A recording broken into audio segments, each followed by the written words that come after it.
Hey guys, EDDBUD here, and today I'm testing out a shoe over a longer run. Sadly, it's not all good news. We'll get to that in a sec.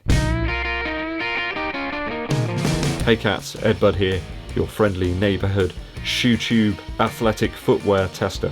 So a quieter week running wise for me over the last 7 days. Last weekend saw some harder sessions there with the ASICS World Ekiden race. I had 2 segments in that, a 5k on the Saturday and then a 10k on the Sunday. I've got to be honest, I think it did take it out of me a little bit. So I've stepped back the miles a little bit, only 40 odd miles this week. Still quite a reasonable amount, but I think you always have to remember the words of Ferris Bueller. You have to stop and look around once in a while. And take in some easier miles this week, I think. Ferris Bueller didn't say that though. As I say, still feeling a little worn down towards the end of this week, but alas, the long run had to be cut short a little bit, really because of the shoe. Although every cloud has a silver lining, I got back a little bit earlier to help with the Christmas decorations and indulge in some seasonal Christmas fare. So took the Rocket X out for a 10-mile run today, just over 16 kilometers. It said outside it was supposed to be 10 degrees Celsius, but it felt a hell of a lot cooler than that. I had toyed with the idea of putting a vest under my long sleeve shirt, and I really wish I had. It was very cold. Maybe it's something to do with the wind, chill factor, something like that. I don't know, I'm no Michael Fish. Interesting, on this run I can almost pinpoint the exact moment as to when the Polar OH1 Plus arm strap heart rate monitor gave up the ghost, the battery died. I did get a message on my Garmin Forerunner 245 to suggest that it was low round about mile 3, but I think it completely gave up at mile 5. At that point it switched to the watch sensor and I got some bizarre readings. Just total junk readings after mile 5, so please ignore those. I think the watch in rather colder temperatures is rather inaccurate. I've still got that same problem with any wrist-based heart rate monitoring. Bizarrely though, the Kuros Pace 2 did not have that issue. Whether I had it a little bit tighter, whether it was covered better, I just don't know. It seemed to give me a much more appropriate heart rate level reading. It gave me about 143 beats per minute, which is pretty much spot on for the type of effort that I was putting in today. So an average pace of 7 minutes 21 seconds per mile, or 4 minutes 34 per kilometre. So as I say, I did have some problems with this shoe today. I'm going to go into that in a moment, but first for the positives. So this shoe really does like to live in that tempo zone. That's its preferred area. It really likes a quick cadence as well.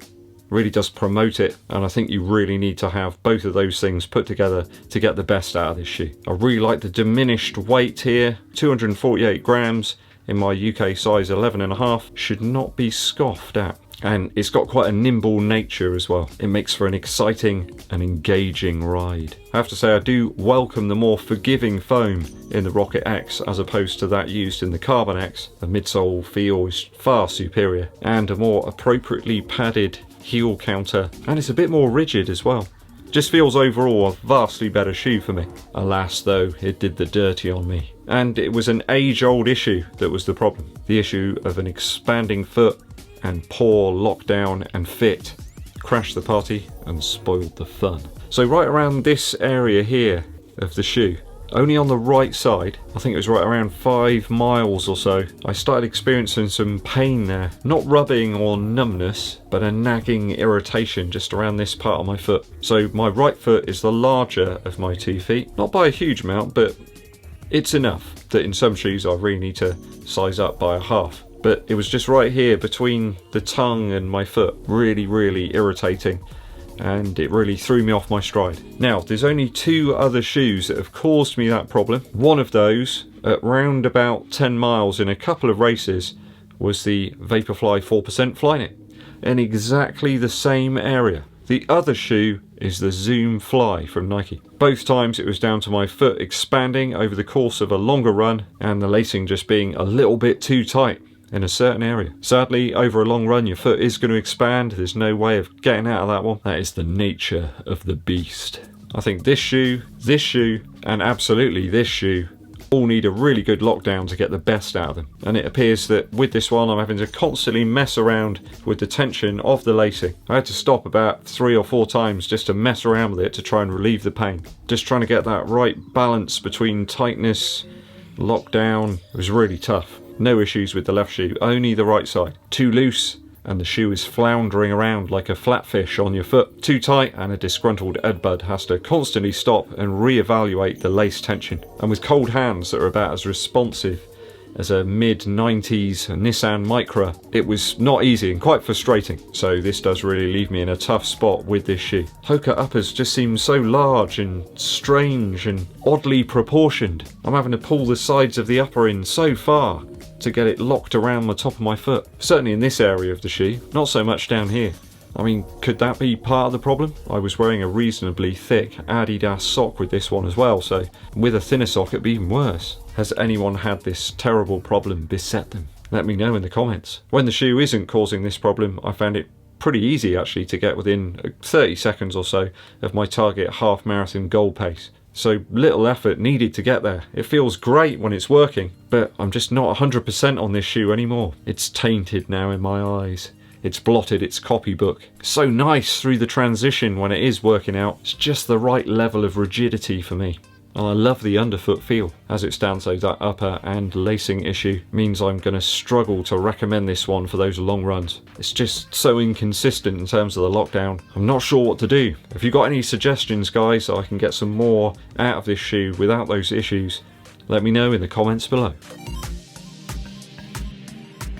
A quick musical interlude for you. You guys know I like my Christmas songs, and when you put Wizard with Christmas, then you can't lose. I wish it could be Christmas every day. It's one of those fantastic tunes I never tire from listening to. I think it's because I love Wizard anyway. I love See My Baby Jive, that's such a great tune. And this is a Christmasized version of it. There's double drum kits in there to provide the huge wall of sound that you've got on this record. The superb choir of young people there towards the end, and Roy Wood is singing like his life depends on it. It's just such a visual treat as well to see those videos from back then. The incredible face paint and clothes and everything. Awesome stuff. It's the sort of track that really does make me wish that it could be Christmas every single day, in spirit anyway. Hope you guys are looking forward to Christmas. It's going to be weird this year. It's going to be different. There's a lot of people not going to get to see their families and stuff, but we've got to try and make the best of it. Try and spread a little bit of that Christmas joy around. And I find the best way to do that is to put on your running shoes and get out there and give it all you've got every time, even on easy runs. Right, enough of this madness. It's time for some rest and relaxation. Thanks for joining me today, guys. I really do appreciate it. If you're new to the channel and you haven't done so already, please hit that subscribe button and click the bell below for notifications of when I launch those new videos. And to help the channel out, it's a great idea to give this video a thumbs up like and share it with your running buddies. My name's EDDBUD, and I'll be seeing you